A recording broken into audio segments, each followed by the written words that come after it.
Жаңа оқу жылы қарсаңында балаларға тегін мектеп формасы мен оқу құралдарын алу үшін 15 миллиард теңге қарастырылып отыр. Әр отбасына тиісті қаражат ата-аналардың есеп шотына аударылады. Қыруар қаржы кімдерге, қандай отбасының баласына бұйырады? Гүлназия Жалғасқызы жалғастырсын.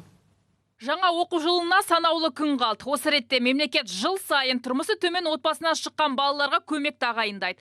Биыл дәл осы қолдаудың шарапаты 418 мың оқушыға тимек. Ол үшін қазынадан 15 миллиард теңге қарастырылыпты. Дегенмен биыл тегін мектеп формасын алу үшін министрлік бірқатар өзгерістер енгізген. Сертификат берілмейді, енді ата-анасының шотына ақша келіп түсетін болады. Бірақ жаңа өтініш жазған кезде ата-ана міндетті түрде өзі өтінішке қоса жазады.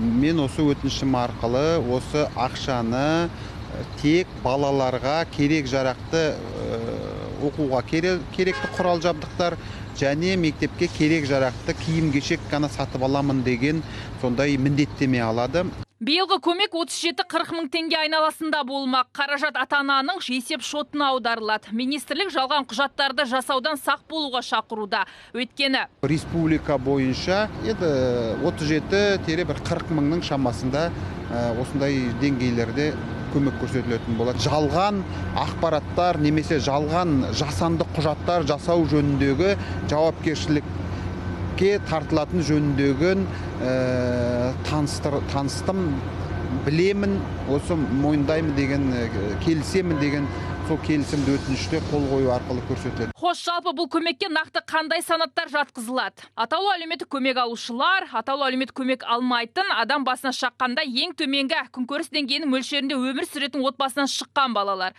ата-анасының қамқорлығынсыз қалған балалар, төтенше жағдайға түсіп аяқ асты көмекке мұқтаж жанұяның балалары, мектептің қамқорлық кеңесі шешіміне сәйкес қамтылатын өзге де балалар. Өңірлер бойынша да шолу жасадық. Алматыда биыл аз қамтылған отбасынан шыққан 1-4 сынып оқушыларына тегін тамақ үйлестіріледі. Сондай-ақ ағымдағы жылы әлеуметтік қорғалмаған отбасылардан шыққан 19 мыңнан астам оқушыларға мектеп формасы және кеңсе керек қаражаттары түрінде қолдау көрсетілу үшін жергілікті бюджеттен 800 миллион теңге қарастырылған.